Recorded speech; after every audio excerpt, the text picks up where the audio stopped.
Bonjour à tous et bienvenue dans ce 14e épisode du Double J. Ça me fait vraiment plaisir de vous retrouver. On commence tout de suite avec un petit point sur l'épisode précédent. Il s'agit de la pilote Aurélie Hoffman et de deux petits pilotes très talentueux. Donc si tu as 5 minutes, n'hésite pas à regarder cet épisode. On continue tout de suite avec un petit point sur l'actualité avec le calendrier MotoGP 2020.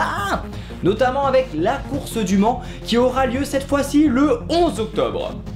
Eh ouais, le 11 octobre. Donc franchement, si tu arrives à choper un coup de soleil cette année, il faudra m'envoyer quelques clichés. En tout cas, n'hésitez pas à regarder le calendrier, il y a quand même pas mal de courses programmées.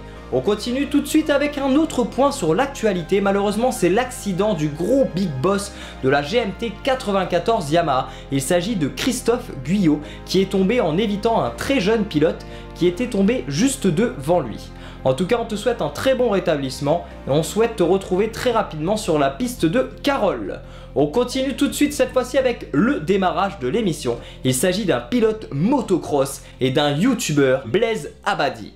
Alors ma passion pour le motocross vient de mon père qui lui-même faisait du motocross. J'ai débuté à l'âge de 8 ans avec mon frère qui était un peu plus jeune que moi. Débuté de manière classique avec un 60 cm3, un Kawa pour parcourir les courses de la région et atteindre le championnat de France mi-hiver. Toujours à cette partie éducative puis minime. Le plus beau souvenir qui me reste en tête en motocross, c'est pas une course qui a une importance énorme, mais c'est le jour où j'ai gagné le super trophée de France UFOLEP.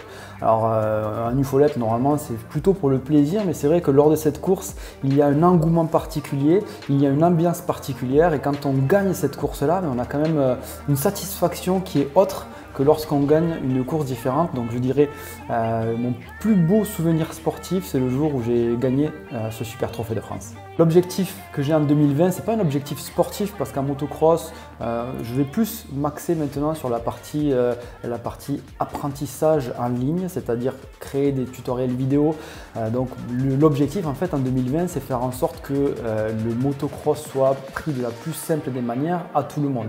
C'est-à-dire faire des vidéos pour que n'importe qui puisse accéder aux techniques de base en ligne sur YouTube par exemple. Donc ça c'est le premier point et c'est aussi faire évoluer la chaîne que l'on a avec mon associé Nico, c'est MX Réflexion, c'est faire évoluer cette chaîne là pour proposer des lives, proposer des choses qui mettent en valeur en fait le motocross et qui le montrent sous un angle différent. Donc voilà l'objectif pour 2020. Encore un grand merci à toi Blaise d'avoir pris le temps de répondre à nos questions. Franchement ça me fait vraiment plaisir. N'hésitez pas à vous abonner à sa chaîne YouTube. Il y a énormément de contenu, des tutos, des lives, des vidéos de qualité, des slow motion. Absolument tout sur le monde de la motocross, que tu sois débutant ou confirmé. Voilà d'ailleurs en parlant de motocross, il y a un événement qui se prépare, donc note ça dans un petit coin de ta tête. Il s'agit du dimanche 6 septembre, c'est l'Enduro du Beauvaisis. On continue tout de suite l'émission avec un autre pilote, il s'agit de Kenny Leverne. À 14 ans, il découvre le circuit au guidon d'une 125 Cagiva Mito. À partir de ses 16 ans, il a commencé à rouler au guidon d'une YZF R6 de 2008 et après plus de 4 ans d'entraînement avec Team Performance 55, il a donc commencé la Coupe de France Endurance Ultimate Cup en collaboration avec la FFM et Michelin. Il nous en dit un petit peu plus sur ce championnat de vitesse, d'endurance et des journées de roulage. L'année dernière, le championnat avait 5 courses au calendrier sur le circuit de Dijon, Nogaro, Le Vigan, Le Mans et Manicourt. La Coupe de France Endurance, c'est 4 heures de compétition placées sous le signe de la solidarité, du fair play. Durant ces week-ends de course, il y a même un roulage entraînement le jeudi, 2 séances de qualification le vendredi et la course de 4 heures le samedi. En 2019, Kenny avait comme coéquipier Franck Gaziello. Il prend le départ à la 8e place au général en catégorie SBK. Malheureusement, premier abandon dû à une chaîne cassée. Sur le circuit du Vigan, il finit en 20e position, malheureusement dû à des douleurs et à une chute la veille. Sur le circuit du Mans, il décide de changer de stratégie en roulant en R6 où il préfère jouer la catégorie SSP et ça paye. Il roule à présent avec Anthony Verona. Il termine en 3e position en catégorie SSP et 13e au général. Pour 2020, il décide d'attendre sagement la saison 2021 pour revenir encore plus fort. Voilà, j'espère que cet épisode vous a plu et on se retrouve très prochainement pour un autre épisode.